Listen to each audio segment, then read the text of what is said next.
of at this point? Correct, Matt. And so if you're a voter who doesn't believe in a given year that anyone is worthy of the hall in your estimation, you have two choices. You can either not vote, which would not affect the threshold, or if you turn in the blank ballot, that counts as a submitted ballot and then therefore raises the number. You have to get 75% of all ballots returned, not all ballots sent out. So, again, if you're a voter that believes that no one is worthy in a particular year, you can either choose to affect the threshold that all candidates must meet by turning in a blank ballot or just not returning it at all. And certainly I do have an issue, Matt, with those that turn in the blank ballot because there are so many deserving candidates. In my estimation, I vote for 10 because I believe that there are many, many players on this ballot worthy of the hall. And certainly that just contributes to the very vast diversity of opinion on this issue. Well, I think each zero ballot merits an explanation, because if those three voters really truly felt like none of the players on the ballot deserved their Hall of Fame vote, that's their prerogative. If they're being lazy about it, that's another story. If they're trying to make some kind of a socio-political statement, that's another story. But I'm going to give them the benefit of the doubt and say maybe they just don't think those players are Hall of Fame players and they're small hall guys. By the way, Harold has a question for the Penguin. Have you ever made milkshakes out of snow? No, I don't think. Yeah. To your Penguin? Have you ever made milkshakes out of snow? Right. Okay. Yeah. You look like you have some Cuban restaurant in Cuba. Yeah. Yes, he has, and he has not visited the Cuban. No, okay. He has not visited the restaurant in Cuba. Hey, JP, let me let you wax poetic about something, because you're sitting out there, as you said, the veranda. I would just say I'm sitting outside because I really wouldn't know what that word was. But you're in the snow. You're at Cooperstown. It's January. It's cold. And here you are in a place that celebrates baseball and, you know, the highest honor that baseball has. So give me a little bit of play on that, because I know you can, and what that means to you. Bill, it's a great question. I'm glad you asked it, because I love coming here. I was here 3 times last year in January for the Hall of Fame announcement, and then I came back for the Hall of Fame Classic in May, which is a fantastic event, and then, of course, for the induction ceremony itself. And all 3 times of the year, I love being in this town here because it sets the stage, and you also get a sense and a feel, Bill, of what this place means and how much it means to you and your family. And when we were there actually yesterday working on our shows from the hall, a young family came up to me where a father and son were there, and they had taken some time away from school to have a really special visit as a family. And you get a sense for what this place means. And also, I'll say this, why it's important to have people coming in and be inducted to tell the story of the generations in which they play, but also, to be honest, Bill, and you know this, to help support this town that celebrates the game's history. I love history. Every inductee is not, and thank you, Harold, I agree. Every inductee is not perfect.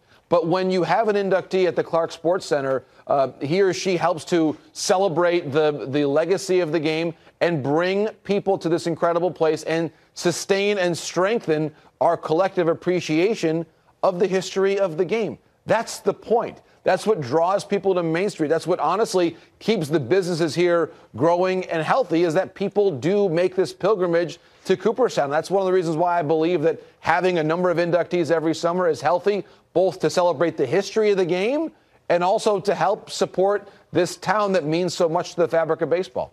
I truly believe that. I really, truly believe that. Way to go, JP. That's good stuff. That was a good 90 seconds on why this is an important date. There are a couple players, before we get to the news from last night, just touch on a couple guys here.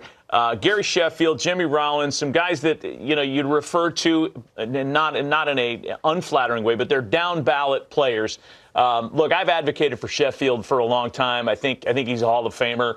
I love Jimmy Rollins, too. Do those guys have a chance? Are they at least moving in the right direction for subsequent votes?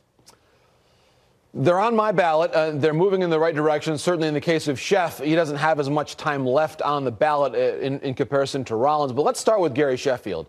500-plus home runs, one of the highest OPS pluses of his time. And we know anecdotally, and Bill can speak to what it was like to be playing the infield against Sheff, during those years. It wasn't a lot of fun because this was one of the most dangerous hitters of our time. Now, obviously, he did acknowledge in a 2004 interview with our own Tom Verducci that he had unintentionally used the cream that had been supplied by Balco at that point in time. But I would point out, from Chef's standpoint, he was never suspended in the subsequent 5 years. He played 5 years in the game in which steroid testing and suspensions were part of the sport. He was never once suspended, and that is significant to me. And that's why I vote for Chef. I believe he's very deserving. Again, more than 500 home runs, a significant player, was a World Series champion, a historically significant career, and someone who I give the benefit of the doubt to when it comes to the PED question. Now, Jimmy Rollins. Again, I speak to the historical significance of the player. Jimmy was an MVP. He was a hero of the World Series in 2008. He was part of the back-to-back Phillies World Series teams on a team that I think was one of the most important ones of the last 30 years. Leader, durable, switch hitter, the only shortstop ever to go more than 200 homers, 100 or more triples, and 400-plus stolen bases. The only one. You see that number on the bottom. He was the only one of those 11 players to be a shortstop. And the games played, to me, the number of times he went to the post, that matters. I think it's going to be really interesting, Matt and Bill, next year when Jimmy Rollins is on the same ballot as Chase Utley, and how those two vote totals compare. Utley's sabermetric numbers are very strong. I think Rollins may be more of a traditional candidate, and Rollins, for the multiple time, in my estimation, gets my vote for the Hall of Fame. Interesting. Yeah, interesting indeed. You know what else is interesting, JP? The news we got yesterday regarding the Angels, if we could segue real quickly off of the Hall of Fame stuff for just a moment, because this was a very surprising announcement that the Angels themselves made, that the Moreno family would continue ownership stake in the team. It had been on the block. They made a formal announcement not long ago saying that they were shopping for offers, and now there appears to be an about-face on that, and Artie and his family are going to stay in control. Tell us what you might know about this pretty interesting development. It is fascinating, Matt. That was the statement yesterday made by the Moreno family. Artie Moreno will keep the team, even though reportedly, according to The Athletic, there were multiple bidders interested in buying the team for in excess of $2 billion, perhaps as high as $3 billion. But Artie Moreno wants to keep the club. A couple things that this draws into question. Number one, what about the ballpark? At the moment, the Angels have their lease on the stadium through 2029, but a new ballpark plan is not yet concrete. We are not sure what that means for where they're going to play in the long term. Also, the big question of the industry over the next 12 months, Shohei Ohtani. Where is he going to play? I still don't necessarily think that there's any extension imminent right now for Ohtani. I was even told by one source close to the situation yesterday that at the moment it's status quo. This does not change his likelihood or unlikelihood of signing an extension with the Angels. But we do know this. A decision has to be made, Matt, at some point in time. Now, there you see the years left on those key contracts for their three superstar players. I would point out this. The Angels in general, and by signing Tyler Anderson, they have become at least in the competitive range of the other teams in the American League West from a payroll standpoint. Actually, right now, according to money committed for 2023, the Texas Rangers have really climbed up the rankings in terms of what their projected payroll is going to be. And it is the Angels. When you add in, we do have that full screen, Harold, because the Angels right now, when you factor in salary arbitration, they have the highest payroll in the division. A club record more than $200 million. So from the standpoint of ownership with the Angels, Artie Moreno and the leaders there can say credibly they are spending the most of any AL West team and the most of any Angels team ever. Wow. This interview is over anyway. Great job, my man. Thanks, Harold. Great job, my man. Get in there, get where it's warm. Have a little coffee with some catnip in it for me and Rip, and we'll visit with you again coming up here shortly. So I guess there is some intrigue as to who else will join Fred McGriff in the class of 23. Here's the deal. And look, JP is a tremendous advocate for the Hall of Fame. He wants to have a bigger hall, more people celebrated. I understand that. I'm not of that same mindset. I do like a small hall kind of idea. But wouldn't it be somewhat of poetic justice? Because I think the crime dog's been overlooked way too long. Mm-hmm. That's my personal opinion. I played against Fred McGriff. When that man stood in the batter's box, there was something different about him than most everybody else I faced. And that's the way a lot of times I base my judgment. His numbers, I think, are there. I think Fred McGriff's been slighted for a long time.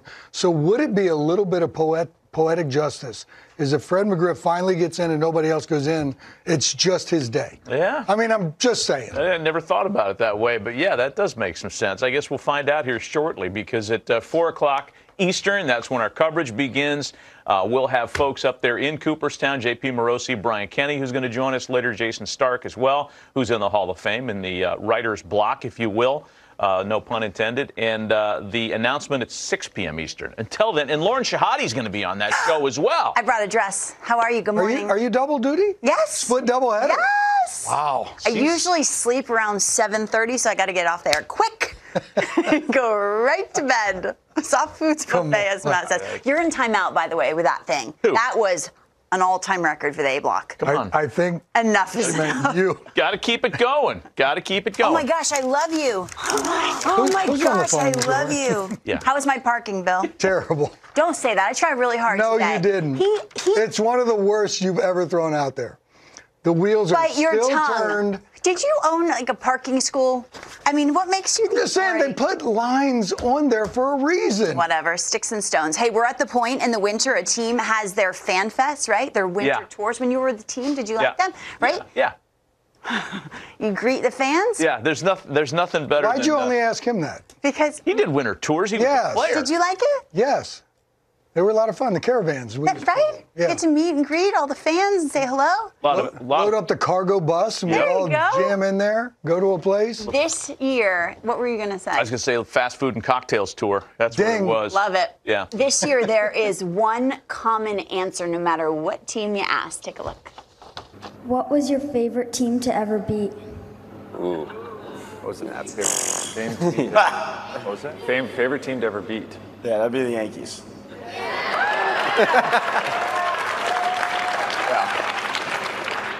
So, Yeah, that's probably the answer for all of us. yeah, that's probably the answer for all of us. Gotta be, right? What team did you was the easiest to play this year? Ooh. Which team was the easiest to play against? Oh boy. Oh, Vladdy wants to answer that? The Yankees. The Yankees. The Yankees! You can take your apology out of your trunk! I've missed that one. Yeah, that's a good one. You've missed that one for a long time. Aaron Judge not worried about what anybody is saying. He's too busy hanging out with Jimmy Fallon. There was one teammate in particular that helped you with your decision.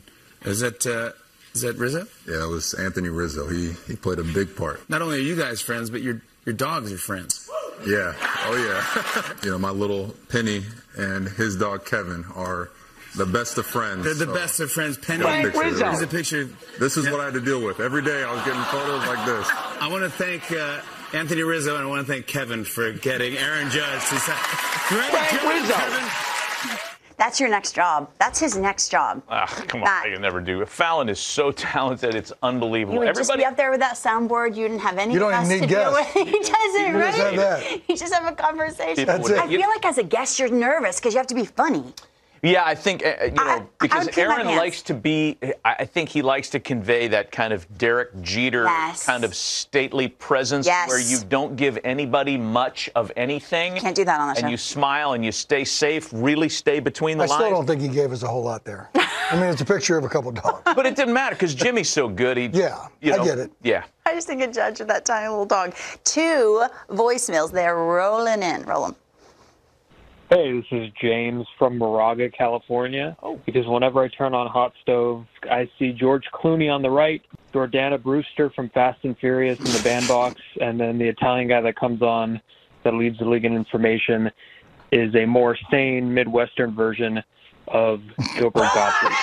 Cheers. Oh, the late Gilbert Gottfried, who was brilliant, by the way. Who was the lady that you're accomplishing? She's from Fast and the Furious. That was good. Wait, George Clooney? Yeah, no. Just retire. He was being kind. Buy a house in Lake Como and get out of You see here. how she just deflected off of that when you threw it at her? I know, she does that. One more. Isn't there a way just to, like, call him directly? George Clooney, I don't know what I'm in if you have his number. One more voicemail. Good morning, Hot Stove, Glen, California. Hey, I'm watching the show. I miss Matt Vespers and Harold Reynolds, but the replacements are awesome. Bill Ripken is just top notch. Let me tell you, he's funny, no nonsense. But the other host, he is acting like a high school girl in love with Bill Ripken. He giggles, he laughs. It's refreshing to be able to watch the show, be informed, but, a little bit of silliness. I love the show. So he's talking about Adnan. Adnan was giggly? He said he loves Bill Ripken, that he loves the show. He loves all of it. Well, Adnan's only human. I mean, if he actually... I'm just saying. I threw that out there and you couldn't even... Wow, did he just say that? Bill Ripken, you're a stud. Adnan. Everybody knows it. Here's how you contact the show. Let us know what you think of us. Be kind. Hashtag MLBN Hot Stove, 877-321-652. What are you waiting for? There he is. See? I told you there was a penguin in the shot. Now he finally sees him.